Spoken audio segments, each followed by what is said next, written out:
But as far as global, scalable execution layer and a composable smart contracting network, there's nothing in Solana's league.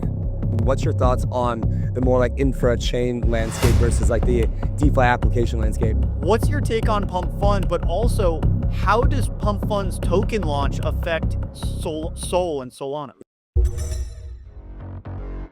Welcome back to the Rollup. We are your hosts. I'm Andy. I'm Robbie, and this is your home to learn from the biggest guests, the brightest minds at the tip of innovation.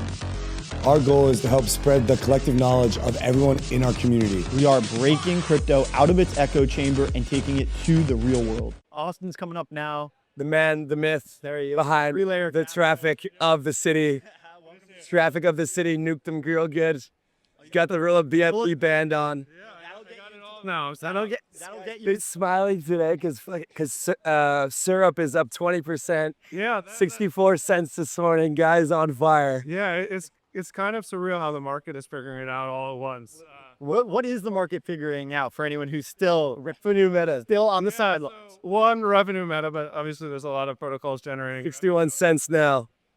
But yeah, it's so they had a very different protocol early on. They were an under collateralized lender. Yeah. They lend to market makers, trading firms, and during 2021, 2022, they were lending to folks like Celsius and BlockFi and trading firms, and that didn't go well, right? Yeah. So they rebuilt the protocol, focused on over collateralized lending, still on KYC permission borrowers.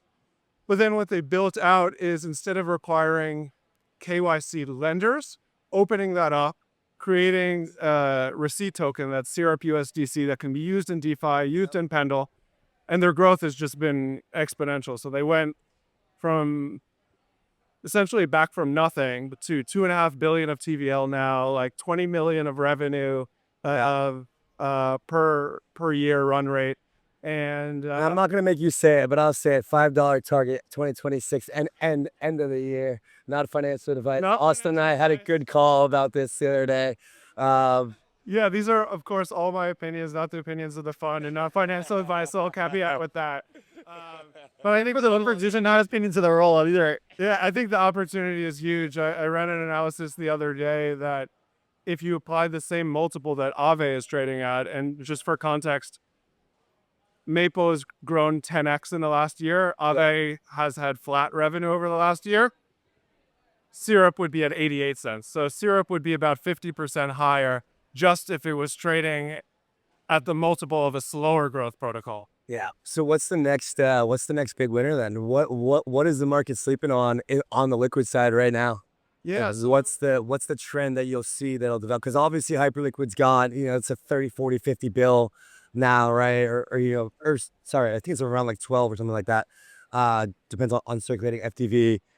You got Ulearn, Syrup. So what's the next one? So I think we're going to see a lot more activity around borrow lens, DEXs, and stablecoins like we've seen, but that to really start to accelerate as we're getting more stablecoin legislation, as we're seeing more traditional firms get more comfortable using on-chain products. So, Maple is a perfect example of that, of trading firms, hedge funds, market makers, but also miners, corporate treasuries, all of these traditional sorts of companies that have Bitcoin and other assets on their balance sheet to borrow against it and bring that yield on chain. So, one asset that I think has incredible distribution that the market isn't quite on top of is Aerodrome. Interesting. If you look at Base, it's pretty much, other than Hyperliquid and Solana, the main place where activity is happening on chain. And there's a couple other ecosystem. Avalanche has some interesting things that are happening there as well on the SocialFi side and otherwise. But if you look at Base, they have this incredible distribution through Coinbase, and now they're plugging in DeFi in the back end so that you can, as a Coinbase user, borrow from Morpho and use, essentially access on-chain capital and yields. And they're doing the same thing where now it's not like, well, when is it going to be a Coinbase listing? It's trade everything directly on chain, directly from your account.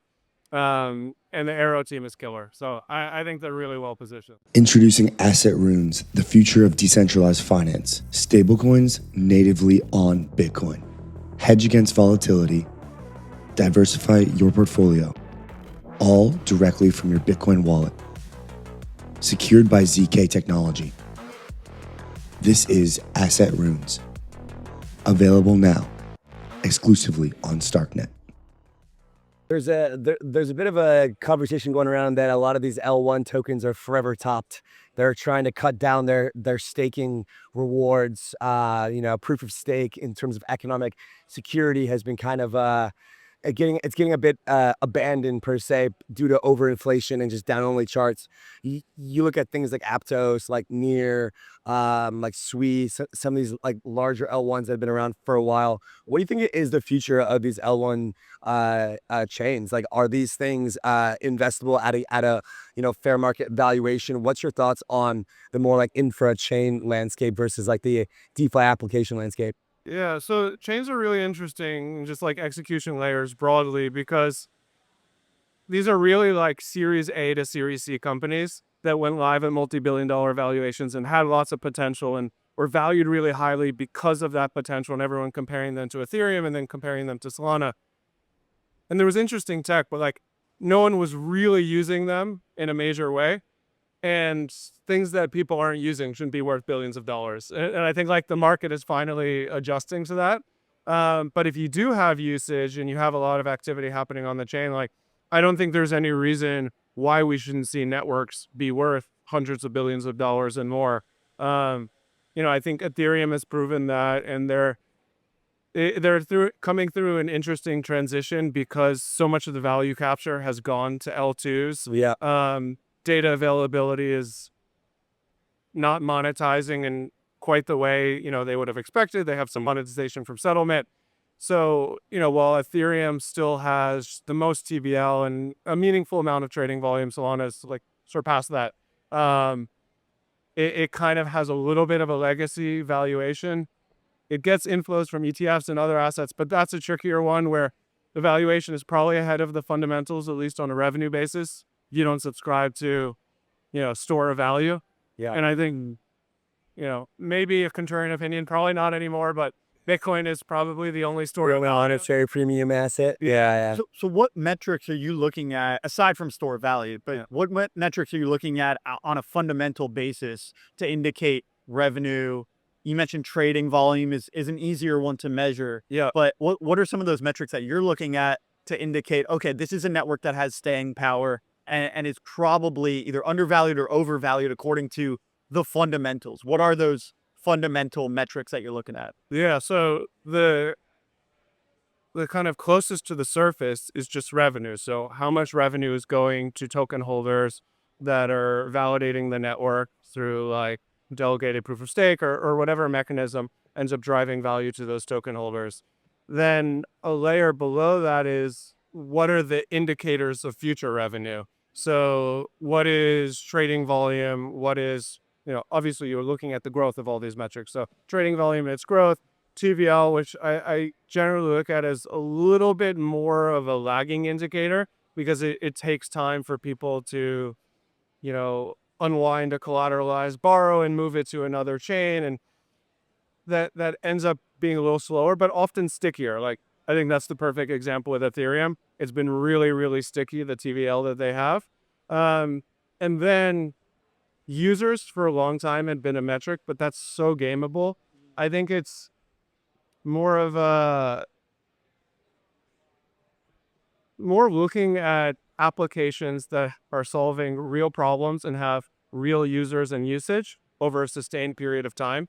And that's something that you can measure quantitatively, but I think that's worth measuring more, like not confusing the forest for the trees and seeing like, all right, well, people are using Jupyter a ton and it's an incredible application. What's the revenue? All right, maybe that's a little bit weighted towards a perps product that is harder to defend. You can look at Hyperliquid and what sort of activity is being generated there, and that seems really, really sticky. Camino seems to be running away with permissionless Bottleneck on Solana. I think you can look at, stable coins in that same realm. Like Pendle right now has a decent amount of trading volume, not a ton of revenue, but it essentially owns the category of stripping yields and then incentivizing points to bootstrap TVL. And so it's kind of like what are the S tier category 1 applications on a given execution environment. So today's show and tomorrow's is powered by a good close friend of ours, EtherFi. We did their one of their early rounds like a year and a half ago. They've launched their cash card. They're doing buybacks. I saw you retweet DCF God's post today. Yeah. What's the take there? Do you have a cash card yet? Yeah, so I do have a cash card. All right. Also, There we go. I think I invested at the same time as you guys. That was my very first venture investment in the fund. In EtherFi Series A. Yeah. I should have mentioned them before, so thanks for bringing it up. They are a top 5 team that I've ever worked with in terms of their ability to have a big vision and execute on it in crypto. They had built building for a really long time, saw the opportunity in liquid restaking, built out the best product in liquid restaking, quickly captured that market. But, as we all know, restaking hasn't generated a ton of revenue. There hasn't yet been a ton of demand. So what have they done? They realized all right, we have all of these users. We have $6 billion of TVL. Now that we've acquired all these customers, let's create more products for them that are useful and increase stickiness. So they built out their EtherFi liquid products, which is, if you have ETH, what can you do with it on chain? How do you earn additional yields? And, instead of just getting the 4% yield from staking or restaking ETH, can you get 16%? And what can you do and make that just one click?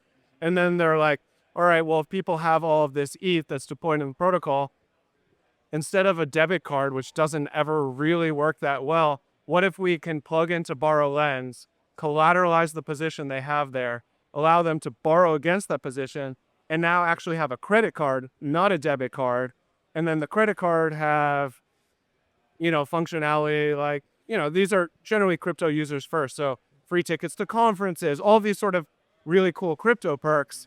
And now they're doing a couple $100,000 of volume a day. Hockey stick growth numbers. It's insane. Every product they launch has hockey stick growth. Take a chance. Sign up for the cash card. Link below. $50 back on your first $1,000 spent. Who else is giving you that cash back? No one is. Yeah, it's Austin. It's an incredible product. Austin knows. It's an incredible product. I'll quote Arthur Hayes, the Amex of crypto. Yeah. Yeah, we actually had Arthur and Mike on a pod some time ago. BTC was trading at 74. Arthur was like, the bottom. Arthur was like, fucking all in, man. Let's go. Yeah, it was good stuff. Yeah, that's the very different thing about this market, where in prior cycles you'd see these really large drawdowns in Bitcoin, like with other alts. Yeah.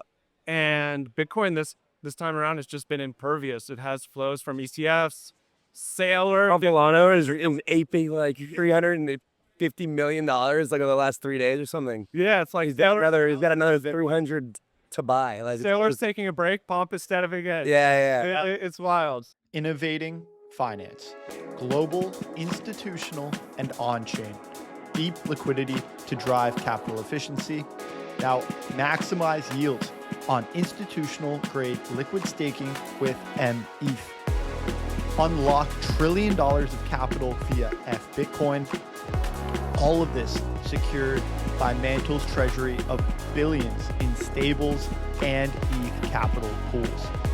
This entire ecosystem is coordinated by a vast network of seasoned VCs that are aiming to create the next generation of banking and financial technology.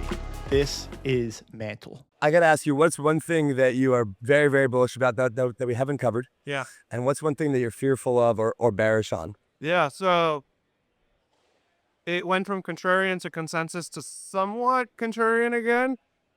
I am incredibly bullish on Solana and the Solana ecosystem. Yeah. I think Hyperliquid has taken a lot of the attention and has definitely entered the competitive set for decentralized NASDAQ. Yeah. But as far as global, scalable execution layer and a composable smart contracting network, there's nothing in Solana's league right now. And obviously, I'm including Ethereum there because Ethereum has a lot of activity, but it's not scalable at that level. Yeah. And Hyperliquid has pretty much everything left to prove for the Hyper VM. they've built an incredible product with perps. But as far as the broader execution layer, most of that activity is just farming right now. Yeah. So I think people are sleeping on Solana, and once we get an ETF that goes live, and we're seeing a lot of stablecoin activity happening there. Meme coins have been very resilient. People like to speculate in crypto. I don't think that's going anywhere. So on that note, Pump Fund launches their token. Yeah. Are you gonna do that ICO? $4 billion valuation, right? Raising a Like bill? what they're raising at. Yeah. Maybe they do a full bill, maybe they do a little bit less. What's your take on Pump Fund? But also, how does Pump Fund's token launch affect Sol and Solana? Yeah, and the ecosystem there. Yeah. Yeah. So Is it gonna be like a airdrop like wealth ad or like more of like a constricting effect, right? Yeah, so I think we can use the Trump and Melania token launches as parallels for what might happen, because those were really big events where liquidity was sucked out of the broader ecosystem to buy those assets. And at that time, most alts, and there was a lot of AI alts at the time on Solana, got absolutely crushed. Assets moved out, capital moved out of there, went into those meme coins.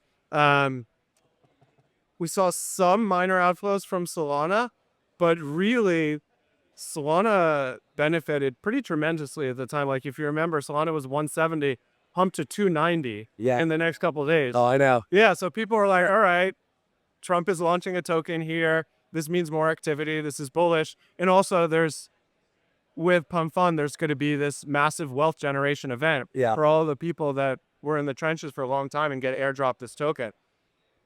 So if you look at that as a parallel, a lot of Solana DeFi, things like Radium, which is somewhat competitive to Pump Fund, Jupiter and others have seen capital outflows already. And I think that has been front run as people have looked to put capital aside to participate. Some of the fundamental assets that are trading at lower multiples have actually done pretty all right. So on the liquid staking side, Marinade and Cloud have done well. Jito has done well. A lot of that is also people looking forward to the ETF launch. Yeah. Camino has stabilized and done pretty well since the last couple weeks or so. So I think most of the liquidity moving out of alts has probably already happened. And I think it's beneficial for Solana as this wealth generation event, more attention. Yeah. So I actually think it's a positive. It's gonna be huge. Austin, thank you for joining us today, man. I'm glad that we got to do this in person rather than virtual. Have a great conference. It's hot here for sure. Glad there's all the fans set up. Yeah. You can feel it. I live around hair. We're just flowing over here. Yeah, flow. Yeah, man. Cheers, man. Yeah, it's great to be here. Coming on, man. And pleasure to meet you, man. Likewise. Cheers. Thanks.